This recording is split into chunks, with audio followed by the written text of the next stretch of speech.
नमस्कार, मैं हूं प्रभाकर मणि तिवारी। आप देख रहे हैं मेरा खास कार्यक्रम पॉलिटिक्स विद प्रभाकर। अभी शुरुआत में आपने जो तस्वीरें और वीडियो देखी, ये आप लगातार देख रहे हैं मेरे चैनल पर।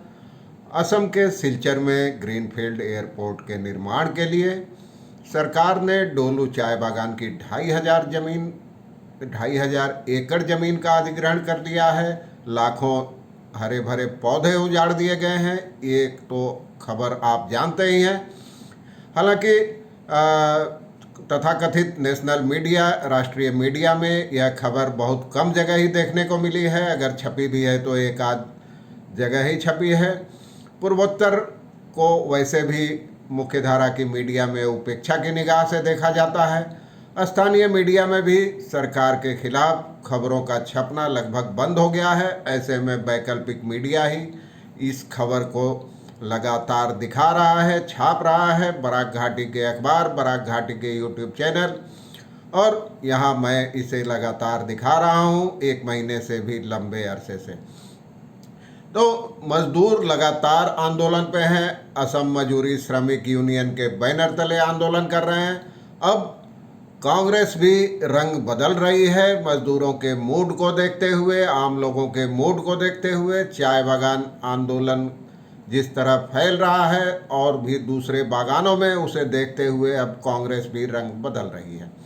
इस बीच देश के दूसरे हिस्सों से भी इस आंदोलन को समर्थन मिला है और झारखंड क्रांतिकारी मजदूर यूनियन ने भी इसे समर्थन दिया है। और इसके समर्थन में 5 जून को विश्व पर्यावरण दिवस के मौके पर उजाड़ आधारित विकास नीति के खिलाफ संकल्प दिवस मनाने का फैसला किया है।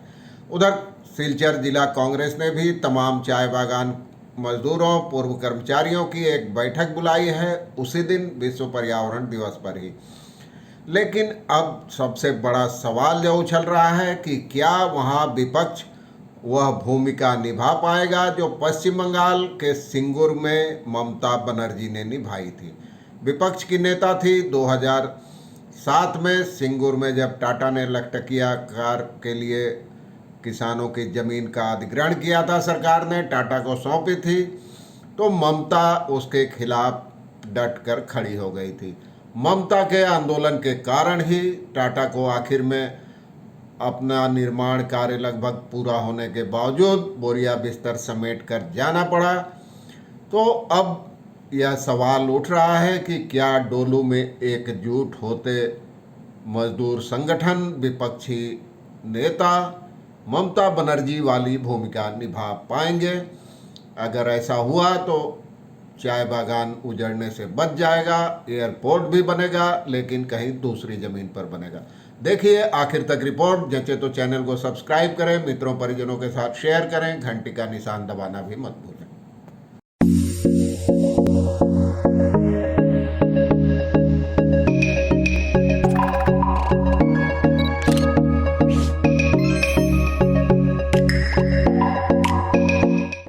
जैसा कि मैंने बताया, मुख्यधारा के मीडिया में डोलू चाय बागान की ज़मीन अधिग्रहण के बारे में ज़्यादा खबरें मुझे देखने को नहीं मिली है और असम के मीडिया में भी ज़्यादा खबरें नहीं छप रही है। स्थानीय अखबारों, चैनलों, वेबसाइटों पर इसकी खबर बहुतायत में है। वीडियोस भी दिखा रहे हैं स्थानीय चैनल।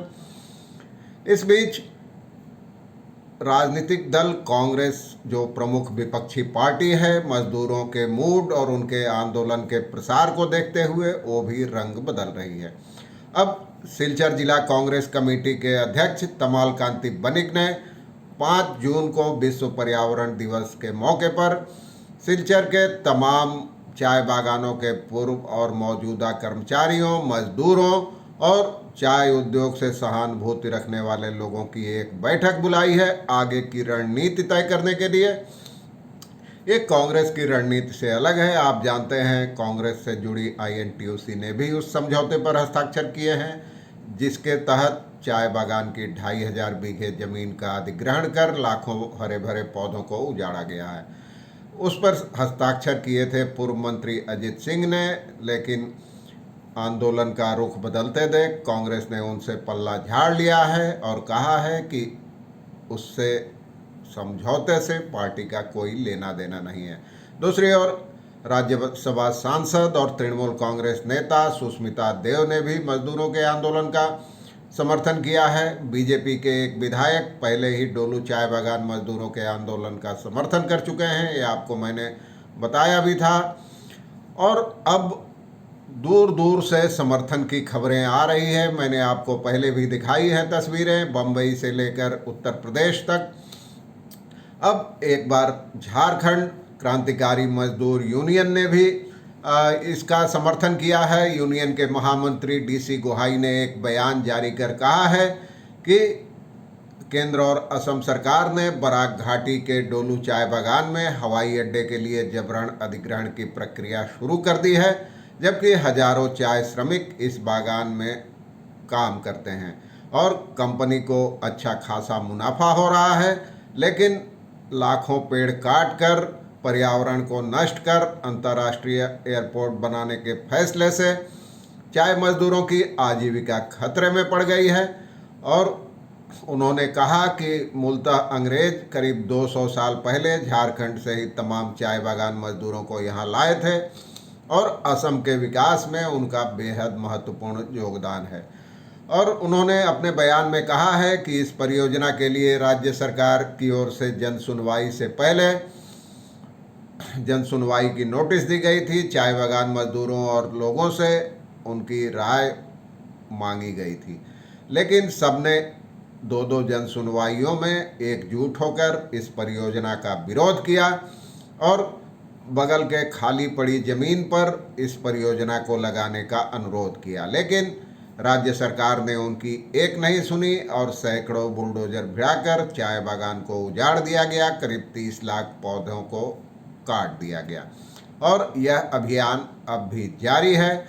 और इस अभियान को राष्ट्रव्यापी रंग देने के लिए अब यूनियन ने 5 जून को विश्व पर्यावरण दिवस के मौके पर इस उजाड़ आधारित विकास नीति के खिलाफ संकल्प दिवस मनाने का फैसला किया है। इसके साथ ही 9 जून को धरती आबा स्वतंत्रता सेनानी वीर बिरसा मुंडा शहादत दिवस भी आयोजित किया जाएगा। इसकी तैयारियों के लिए 3 जून को 6 से 7 बजे तक एक ऑनलाइन कॉन्फ्रेंस आयोजित किया जाएगा, उन्होंने कहा है। इसके अलावा तमाम बुद्धिजीवी भी अब डोलू चाय बागान मजदूरों के पक्ष में हैं, हरे भरे बागान को उजाड़ने के खिलाफ हैं और अखबारों में तमाम लेख लिख रहे हैं। जिस गोपनीय समझौते के जरिए अधिग्रहण किया उसको कटघरे में खड़ा किया जा रहा है, सवाल उठाए जा रहे हैं और आंदोलन दिनों दिन पसरता जा रहा है। तो आज के लिए बस इतना ही। आगे अपडेट होता है तो मैं आपको बताऊंगा, लेकिन लाख टके का सवाल यही है, क्या विपक्ष एकजुट होकर ममता बनर्जी वाली भूमिका निभा सकता है? इसी सवाल के जवाब में छिपा है डोलू चाय बागान और उसके मजदूरों का भविष्य। देखिए, जचे तो चैनल को सब्सक्राइब करें, मित्रों परिजनों के साथ शेयर करें, घंटी का निशान दबाना भी मत भूलें। घंटी का निशान दबाने पर आपको मेरे कार्यक्रमों की पूर्व सूचना मिल जाएगी। आज के लिए बस इतना ही। धन्यवाद, नमस्कार।